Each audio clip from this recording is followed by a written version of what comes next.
It's a complex situation, but I'll do my best to explain. I have a bio son, Leo, 16, from my previous relationship. I married his stepmom, who is a mother of 2 boys, Connor, 20, deceased, and Derek, 12. I've never had the pleasure to meet Connor, who tragically passed away from a motorcycle accident. Derek was so devastated by this loss, and although it's been years, he's still pretty much grieving. I've seen tons of pictures and videos of Connor and made efforts to get to know who he was as a way to share Derek's grief and be there for him, to lend an ear and a comforting shoulder. It's safe to say that Derek and I grew a strong bond in no time. But my son Leo isn't close to Derek.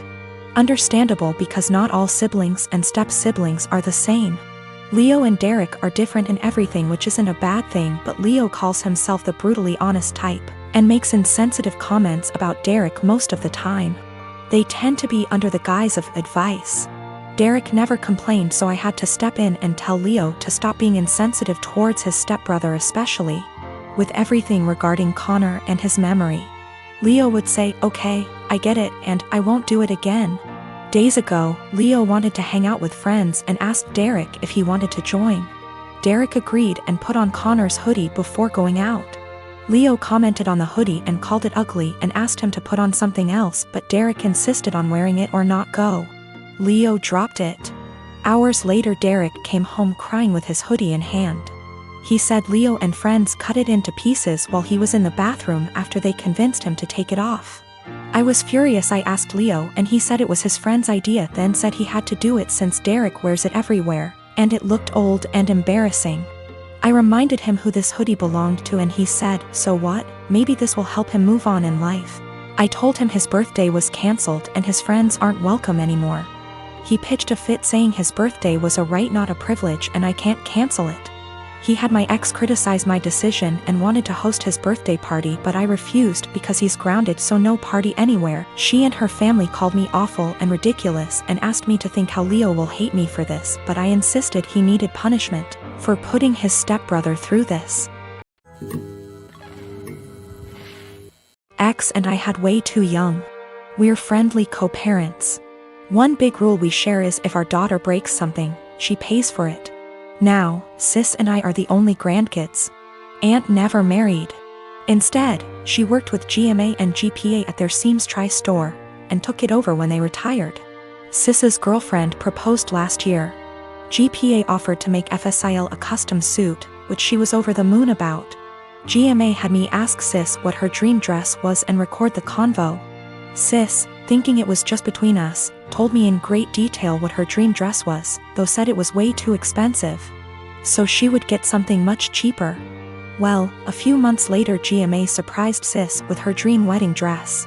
It FOT perfectly and everyone cried. Sadly, GMA recently passed away, which hit us all hard. Sis was devastated, but decided that the dress meant GMA would still be there with us at the wedding. The issue comes in with C. She's very large, much larger than Sis. 3 days ago, we decided to go visit Sis and see how she was doing. It was great, but then C asked if she could try on the dress. Sis politely said no. C made a face, but dropped it. Later, we decided to go grab dinner. Sis and I went to pick up our orders, but C decided to stay and play with Sis's dog. We got back, and the dress was destroyed. C had apparently tried to get it on, popping some seams, and got stuck. Instead of waiting for help, she cut her way out. The dress was hacked to bits. Sis was devastated and asked us to leave. I grounded C and called Aunt with some pictures, asking if it could be saved. She said there was no. She said she'd make a new one, but it wasn't the same. Then she dropped the bomb on me. GMA had hand-sewed most of the dress, used super expensive fabric, and put almost 500 hours in making that dress, since it was the only family wedding we'd have. In total, the dress cost $12,000, give or take. C has about $15,000 saved from various jobs, as well as winning writing competitions. This was supposed to help her in college. I took her to the bank and set in motion transferring all the funds, since as her parent I still have control over it. $12,000 to Aunt to pay for the new dress. $3,000 to my sister's wedding, as an emotional distress tax. I explained exactly why this was happening to C, but she sobbed the entire time, asking what was she supposed to do for college and saying it wasn't her fault.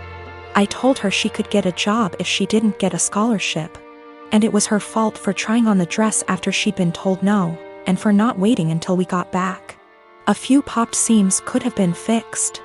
Hacking the dress to pieces couldn't.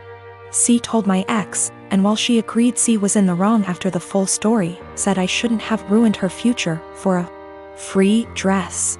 I reminded her of our rule, and she still thinks I'm wrong. $3,000, that was to make up to my sister that C destroyed the last gift our dead grandma ever gave her. I consider that part of the price of destroying the dress, since even if Aunt remakes it, it's lost a great deal of its sentiment value. I pointed out how young we has her because I wanted to explain how a 31-year-old has a 16-year-old kid. I do not resent having her, she's the best thing I've ever done. I also brought up C's size because Sis has Crohn's disease and thus is very tiny. The dress was made her for size, and C is much larger than Sis. I love C as she is, but just holding the dress up, it was clear it wouldn't fit. The money was C's have fun at college money, not her college fund. My ex and I are paying for whatever scholarships don't. When she was asking what she would do for college, she was asking what did she do for fun and to buy things we didn't pay for. I got off the phone with my ex. I sent her the pictures, and she freaked. She apparently didn't believe me when I said it had been hacked apart, and believed it was just a few torn seams. She was pretty much on my side after. She told me that she spent the day badgering our daughter, asking her why she did what she did. And finally she cracked and said she was mad that grandma wasn't alive to make her a dress, and that it was unfair. My sister got a free beautiful dress as a reminder when my daughter got nothing, despite the many things she was given after the funeral. She tried it on, took it off when the seams popped, and then in anger hacked it apart. If she couldn't have a dress from grandma, no one could. Her own words. Honestly, knowing she did it on purpose has just made things worse. The fact that she could be so. Tim and I met in an English literature class our junior year of college, and we've been together the 10 years since.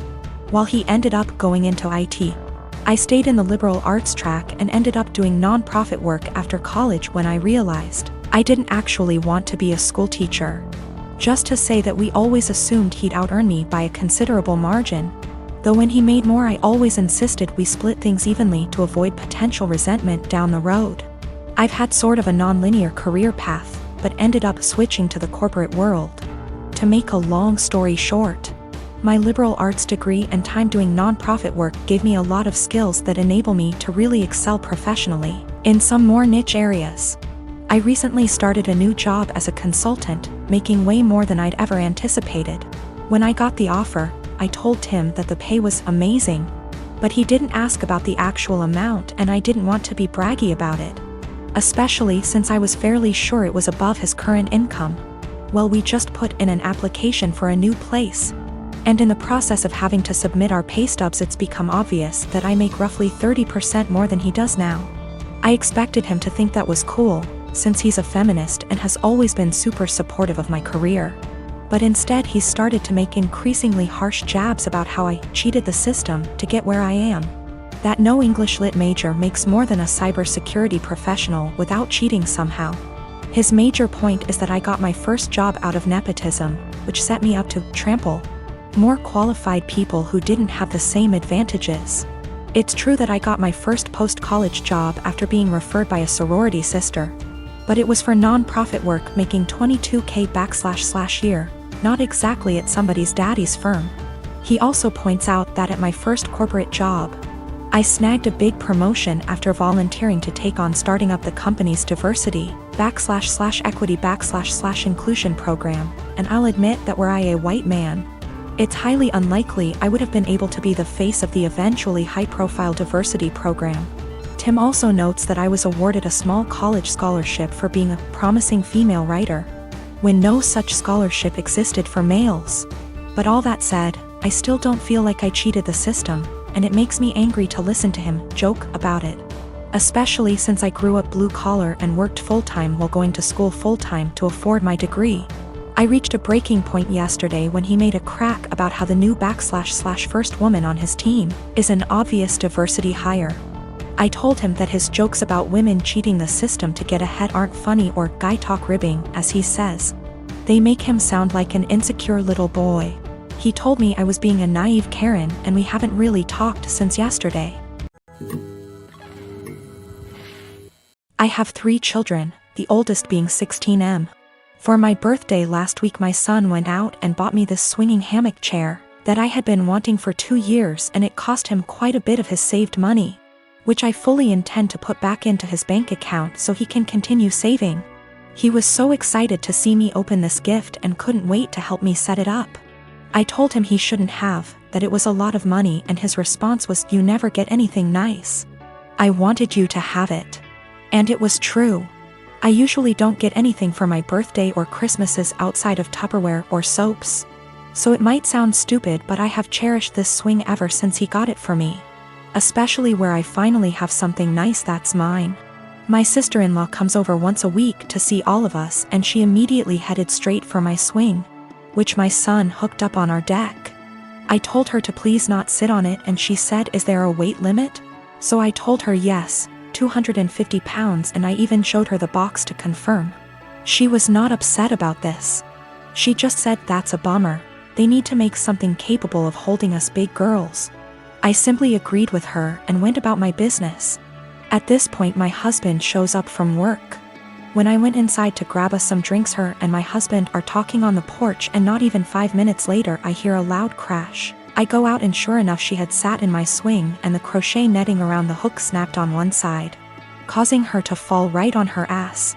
She is sitting there laughing, gets up and says, "I guess I need to learn to listen." So I lost it. As I said above, I literally never get anything nice. Never. This is the one thing that I had that was mine, and it didn't even take someone a freaking week before they ruined it for me. So I said, "I literally just told you not even 20 minutes ago that it would not hold you, and to please not sit in it." She makes some comment about, "Usually the weight limit is a lie. I thought it would hold." So I said the weight limit probably would have held if you were only 50 pounds heavier than it, not 150. She is 420-ish lbs because she is one of those girls who eat food on camera for money, and she absolutely loves her weight. But regardless, instead of apologizing or offering to compensate me for my destroyed item, she has resorted to saying I'm a shitbag for making her feel like her weight is a problem and my husband is on her side.